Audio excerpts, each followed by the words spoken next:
رمضان المبارک میں روزے رکھنا اسلام کے بنیادی ارکان میں سے ایک ہے اور ہر بالغ عقل مند صحت مند مسلمان پر فرض ہے۔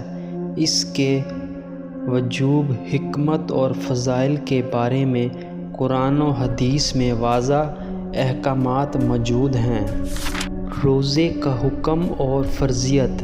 اللہ تعالیٰ نے روزے کو فرض قرار دیا ہے، جیسا کہ قرآن مجید میں ارشاد ہے: اے ایمان والو، تم پر روزے فرض کیے گئے ہیں جیسے تم سے پہلے لوگوں پر فرض کیے گئے تھے تاکہ تم پرہیزگار بن جاؤ۔ یہ آیات واضح کرتی ہے کہ روزہ رکھنا نہ صرف ایک عبادت ہے بلکہ توقع حاصل کرنے کا ذریعہ بھی ہے۔ روزے کی فرضیت کا مقصد: اللہ تعالیٰ نے روزے کو محض بھوکا اور پیاسا رہنے کے لیے فرض نہیں کیا بلکہ اس کے کئی روحانی، جسمانی اور معاشرتی فوائد ہیں۔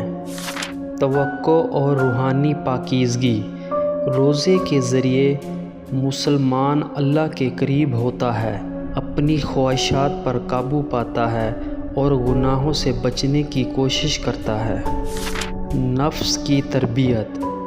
روزہ صبر، شکر اور ضبط نفس سکھاتا ہے، جو ایک مسلمان کے کردار کو مضبوط کرتا ہے۔ بدنی فوائد۔ روزہ انسانی جسم کو ڈیٹا کی صفائی کرنے میں مدد دیتا ہے، نظام اذہان کو آرام ملتا ہے اور صحت بہتر ہوتی ہے۔ غریبوں کی ہمدردی۔ جب ایک شخص خود بھوک اور پیاس کا تجربہ کرتا ہے تو وہ غریبوں کی مشکلات کو بہتر انداز میں سمجھ سکتا ہے اور ان کی مدد کے لیے آمادہ ہوتا ہے۔ اللہ کی رضا اور جنت کی بشارت۔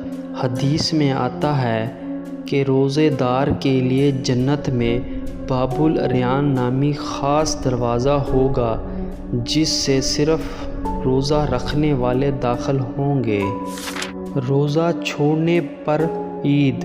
جو شخص بلا غرض رمضان کے روزے چھوڑ دیتا ہے اس کے لیے سخت وعید آتی ہے۔ حدیث میں ہے کہ جس نے رمضان کا ایک روزہ بلا غرض چھوڑا، وہ اگر ساری زندگی بھی روزے رکھے تو اس کا بدل نہیں ہو سکتا۔ کن لوگوں کے لیے روزہ معاف ہے؟ اللہ تعالیٰ نے بعض لوگوں کو روزہ چھوڑنے کی اجازت دی ہے، جیسے بیمار افراد جو روزہ رکھنے کی طاقت نہ رکھتے ہوں، مسافر جو شرعی مسافت طے کر رہے ہوں، حاملہ اور دودھ پلانے والی خواتین۔ اگر روزہ بچے یا ماں کے لیے نقصان دہ ہو، انتہائی بوڑھے افراد جو روزہ نہیں رکھ سکتے وہ فدیہ دے سکتے ہیں۔ نتیجہ: روزہ رکھنا ہر مسلمان پر فرض ہے اور یہ نہ صرف ایک عبادت بلکہ ایک تربیتی عمل بھی ہے جو انسان کو اللہ کی قربت، نفس کی پاکیزگی اور معاشرتی ہمدردی سکھاتا ہے۔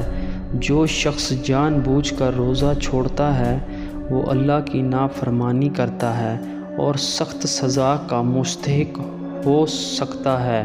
لہٰذا ہر مسلمان کو پورے خلوص اور ایمان کے ساتھ روزے رکھنے کی کوشش کرنی چاہیے تاکہ وہ اللہ کی رضا حاصل کر سکے اور جنت کا مستحق بن سکے۔